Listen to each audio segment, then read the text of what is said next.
Hello students, welcome to my channel study with hello Suman. तो आज हम लोग करने वाले हैं चैप्टर 5 का बहुत ही सिलेक्टेड क्वेश्चन हम लोग देखने वाले हैं। सबसे पहले हम लोग 10 ऑब्जेक्टिव क्वेश्चन को पहले देख लेते हैं, ठीक है। 10-11 ऑब्जेक्टिव क्वेश्चन देखेंगे, दो पार्ट में इसको हम लोग करेंगे ताकि ये वीडियो ज़्यादा बड़ा ना हो, ठीक है।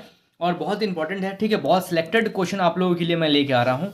तो देखिए, सबसे पहला जो क्वेश्चन है आप लोगों का, यहाँ पे बोला जा रहा है कि C++ programming was developed eight. ये C++ प्रोग्रामिंग लैंग्वेज जो है वो कहाँ डेवलप हुआ था, ठीक है। तो यहाँ पे ऑप्शन दिया गया है आपका 80s एंड टी दिया गया है आपका विंडोज़, माइक्रोसॉफ्ट, ओरेकल, ठीक है। तो इसका जो आंसर होगा, जो फर्स्ट ऑप्शन है आपका AT&Ts, ठीक है, ये होगा आपका राइट आंसर। तो C++ जो प्रोग्रामिंग है उसको डेवलप किया गया था 80s एंड टी लेबोरेटरीज में, आपको इसको डेवलप किया गया था, ठीक है। पहला क्वेश्चन आप लोगों को समझ में आ रहा है। चलिए, सेकंड नंबर जो क्वेश्चन है आपका C++ वाज डेवलप्ड बाय। तो C++ किसने डेवलप किया था, ठीक है। साइंटिस्ट का नाम क्या है, यहाँ पे डेनिस रिची है, टिम बर्नर है, उसके बाद आपका बर्जन स्टॉप्स है, उसके बाद आपका डी में क्या है, नन। तो इसका जो राइट आंसर होगा वो होगा आपका ऑप्शन नंबर सी, बर्जन स्टॉप्स, ठीक है। याद रखिएगा आप लोग कि C++ को किसने डेवलप किया था। चलिए, थर्ड नंबर क्वेश्चन देखिएगा। थर्ड नंबर क्वेश्चन में है आपका C++ वाज डेवलप्ड बाय, ठीक है, ये कब डेवलप हुआ था। तो C++ जो डेवलप हुआ था वो हुआ था आपका 1980 में, ठीक है। यहाँ पे पहला ऑप्शन है 1972, 1987, 1990 और थर्ड है आपका 1980, ठीक है। तो इसका राइट आंसर होगा डी नंबर, 1980 में आपका C++ को डेवलप किया गया था, ठीक है। चलिए, अब आगे देखिएगा 4 number question, C++ is known as. तो C++ को हम लोग कैसे जानते हैं। C++ को हम लोग जानते हैं आपका पहला ऑप्शन है इसमें OPP, यानी कि object oriented programming, POP procedural और ओरिएंटेड प्रोग्रामिंग, BOP या फिर नन। तो इसको हम लोग जानते हैं ऑब्जेक्ट ओरिएंटेड प्रोग्रामिंग के तौर पे इसको हम लोग जानते हैं। तो इसका राइट आंसर होगा आपका ए, ठीक है। यहां तक क्लियर हो रहा है आप लोगों को। चलिए, अब हम लोग देखते हैं फिफ्थ नंबर क्वेश्चन।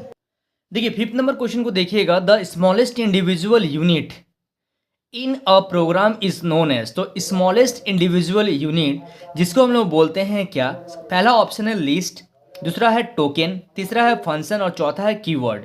तो हम लोग का जो राइट आंसर होगा वो होगा आपका टोकन। टोकन के अंदर में आपका कीवर्ड, ठीक है, टोटल 5 टाइप का सारा चीज़ आ जाता है, ठीक है। कीवर्ड हो गया आपका, और भी बहुत सारी चीज़ें इसमें, ये आप लोगों को डिटेल में पढ़ना है क्लास 12 में। अभी आप लोग इतना याद रखिएगा कि smallest individual unit in a program is known as token, ठीक है। अब क्वेश्चन नंबर 5 में बोला जा रहा है how many types of token. तो टोकन कितने टाइप्स के होते हैं, टोकन जो होते हैं वो 5 टाइप्स के होते हैं, ठीक है। ऑप्शन में है आपका 4, 3, 5, 2। तो राइट आंसर होगा आपका क्या, 5।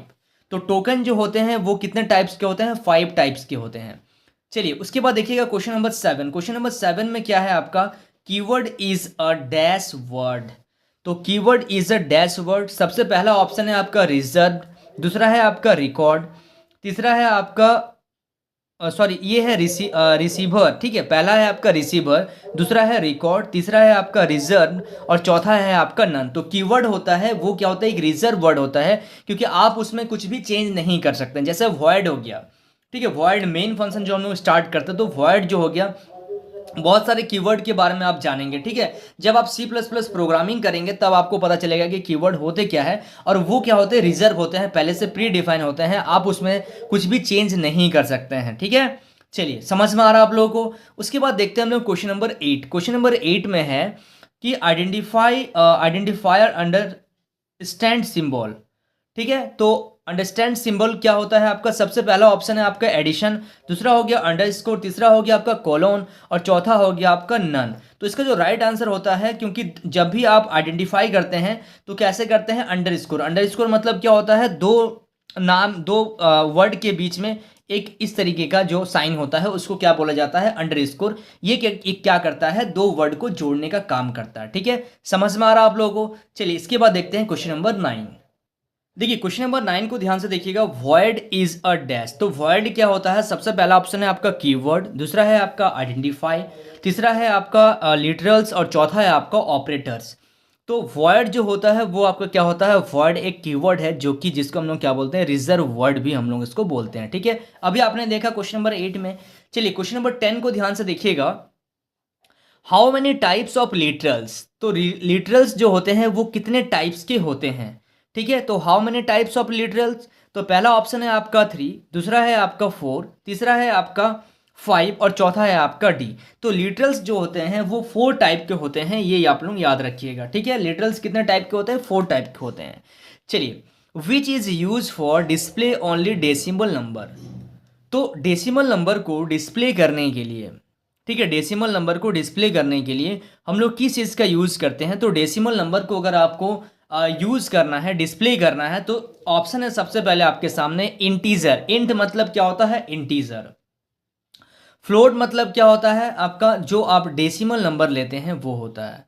कैरेक्टर में क्या आता है? आपका वर्ड, लेटर वगैरह आपका आता है। और लॉन्ग में क्या होता है? बड़े बड़े जब नंबर्स आते हैं तो वो लॉन्ग में रखते हैं हम लोग। तो डेसिमल नंबर बोला गया है, डेसिमल नंबर को आप किस में रिप्रेजेंट करेंगे, क्या किस चीज़ का आप यूज़ करेंगे? तो इंटीजर के लिए हम लोग क्या करते हैं? इंटीजर के लिए हम लोग डेसिमल नंबर को डिस्प्ले करते हैं। यानी कि अगर हम लोग को डेसिमल नंबर को डिस्प्ले कराना होगा तो हम लोग क्या ले लेंगे? इंट का यूज़ करेंगे। ठीक है, चलिए उसके बाद आता है कि float constant is used for display the, अच्छा इसमें हम लोग क्या कर रहे हैं ना, पूरा ऑब्जेक्टिव को कवर कर ले रहे हैं इस चैप्टर का। ठीक है, एक ही वीडियो में कवर कर ले रहे हैं। ठीक है, float constant is used for display the, तो फ्लोट कांस्टेंट जो होता है वो क्या होता है? क्या इंटीजर वैल्यू होता है, फ्लोटिंग वैल्यू होता है, या फिर दोनों होता है, इंटीजर और फ्लोट, और या फिर नन? देखिए, जो फ्लोट होता है, फ्लोट में आप इंटीजर को भी ले सकते हैं, यानी कि डेसिमल नंबर को ले सकते हैं।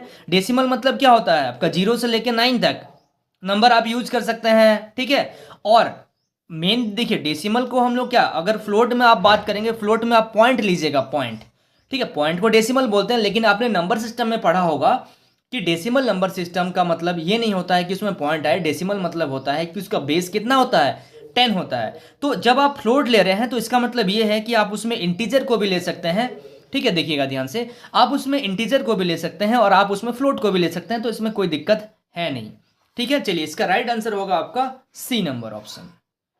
चलिए 13 नंबर क्वेश्चन ध्यान से देखिएगा, which is used for display the single character in single quotes, तो देखिए सिंगल कैरेक्टर सिंगल कोट्स में आपको अगर आप रख रहे हैं उसको, तो वो क्या होता है? पहला ऑप्शन है आपका कैरेक्टर, दूसरा है आपका स्ट्रिंग, तीसरा है आपका फ्लोट और चौथा है आपका नन। तो देखिए जब आप बात करते हैं कि single character in single quotation, तो सिंगल कैरेक्टर को आपको सिंगल कोटेशन में अगर आप ले रहे हैं तो उसको हम लोग क्या बोलते हैं? उसको हम लोग बोलते हैं आपका कैरेक्टर। ठीक है, समझ में आ रहा है आप लोगों को? आगे चल के हम लोग इसके बारे में पूरा डिटेल हम लोग डिस्कस करेंगे, इसके लिए आप लोग टेंशन मत लीजिए। ठीक है, जब आप प्रोग्राम करेंगे तब आपको समझ में आएगा कि कैरेक्टर को हम लोग किस तरीके से रिप्रेजेंट करते हैं। ठीक है, अगर आप डबल कोटेशन में ले लेंगे तो वो स्ट्रिंग कहलाएगा। सिंगल कोटेशन में किसी भी आप सिंगल वर्ड को इस तरीके से या फिर लेटर को ले रहे हैं तो वो कैरेक्टर में आपका रिप्रेजेंट होता है। Which is use for display the multiple characters in double quotation, तो देखिए मल्टीपल कैरेक्टर्स और डबल कोटेशन का बात किया जा रहा है। मल्टीपल मतलब एक से ज़्यादा, तो पहला ऑप्शन है कैरेक्टर, दूसरा है आपका स्ट्रिंग, तीसरा है आपका फ्लोट और चौथा है आपका नन। तो देखिए यहाँ पे बोला जा रहा है कि which is used for display the multiple character in double quotation, तो मल्टीपल कैरेक्टर बोला जा रहा है और डबल कोटेशन में बोला जा रहा है, तो उसको हम लोग बोलते हैं स्ट्रिंग। ठीक है, उसको क्या बोलेंगे हम लोग? स्ट्रिंग बोलते हैं। चलिए क्वेश्चन नंबर 15 को ध्यान से देखिएगा। 15 नंबर क्वेश्चन में है आपका the size of integer constant is dash byte, the size of integer constant is dash byte, तो इंटीजर कांस्टेंट कितना बाइट का होता है, यानी कि उसका साइज क्या होता है? पहला ऑप्शन है 1, दूसरा है आपका 2, तीसरा है आपका 3 और चौथा है आपका 4। तो जो साइज होता है, साइज ऑफ इंटीजर कांस्टेंट होता है, उसका जो साइज होता है वो 2 बाइट्स का होता है। ठीक है, समझ में आ रहा आप लोगों को? चलिए 16 नंबर क्वेश्चन में आते हैं, the size of float constant. अब देखिए याद रखिएगा इंटीजर का 2 बाइट होता है, फ्लोट का कितना होता है? तो फ्लोट का जो होता है आपका 4 बाइट का होता है उसका साइज। ठीक है, तो देखिए यहाँ पे ऑप्शन दिया गया है 1 2 3 4, तो फ्लोट जो होता है उसका साइज कितना होता है? 4 बाइट होता है। चलिए अब आगे चलते हैं हम लोग 17 number question, the size of a character. देखिए इंटीजर 2 बाइट, फ्लोट 4 बाइट, अब कैरेक्टर का बताइए कैरेक्टर कितना बाइट का होता है? ऑप्शन है 1 2 3 4। तो जो फ्लोट होता है, सॉरी फ्लोट का तो 4 बाइट हो गया, लेकिन इंटीजर का 2 बाइट। अब कैरेक्टर का क्या होता है? कैरेक्टर का होता है आपका 1 बाइट, याद रखिएगा। ठीक है, चलिए क्वेश्चन नंबर 18 में आते हैं, इन C++ programming /v is use for, तो स्लैश भी का यूज हम लोग कब करते हैं, ठीक है। तो क्या होता है स्लैश भी, देखिए पहला ऑप्शन है फ्रॉम फीड, दूसरा है आपका लिंक ब्रेक, तीसरा है आपका वर्टिकल टैब और चौथा है आपका अल्ट बेल। तो देखिए तो इसका जो राइट आंसर होगा वो हो जाएगा आपका वर्टिकल टैब। वर्टिकल टैब का मतलब होता है स्लैश वी, ठीक है। आप स्लैश वी का यूज कर रहे हैं, इसका मतलब आप वर्टिकल टैब का यूज कर रहे हैं। चलिए क्वेश्चन नंबर 19 है, in C plus plus programming slash a is use for. तो स्लैश ए का मतलब क्या होता है, पहला ऑप्शन है फ्रॉम फीड, दूसरा है आपका लिंक ब्रेक, तीसरा है आपका वर्टिकल टैब एंड चौथा है आपका अल्ट बेल। तो देखिए जो स्लैश ए होता है, स्लैश ए का जो हम लोग यूज करते हैं वो करते हैं आपका अल्ट बेल के लिए, यानी कि इसका मतलब होता है अल्ट बेल। अगर मैं बोलूंगा स्लैश बी, इसका मतलब होता है वर्टिकल टैब, स्लैश ए जब बोलेंगे तब होता है आपका अल्ट बेल, ठीक है। अब देखिए यहाँ पे in C plus plus programming slash n is used for. तो स्लैश एन का मतलब क्या होता है, देखिए पहला ऑप्शन है आपका फ्रॉम फीड, दूसरा है आपका लिंक ब्रेक, तीसरा है आपका वर्टिकल टैब एंड चौथा है आपका अल्ट बेल। तो देखिए इसका ऑप्शन आपको लगातार सेम मिल रहा होगा। तो पहला में हम लोग क्या देखें, स्लैश बी का मतलब होता है आपका वर्टिकल टैब, स्लैश ए मतलब होता है अल्ट बेल। अब स्लैश एन का बात करें, स्लैश एन का मतलब होता है लाइन ब्रेक, ठीक है। इसमें भी तीनों ऑप्शन है, form feed, line break, vertical tab, alt bell.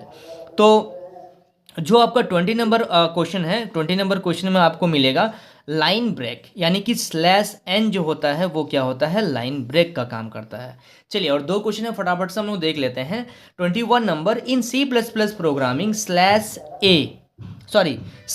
F है ये, ठीक है ना, slash f is used for. तो स्लैश एफ का यूज क्या होता है, पहला ऑप्शन सेम आएगा फ्रॉम फीड, दूसरा लाइन ब्रेक, तीसरा आ जाएगा वर्टिकल टैब एंड चौथा आ जाएगा आपका अल्ट बेल। तो स्लैश एफ का जो यूज होता है वो होता है आपका फ्रॉम फीड के लिए, ठीक है। ये होगा इसका राइट आंसर। एंड लास्ट है आपके सामने 22 number question, in C plus plus programming slash O is used for.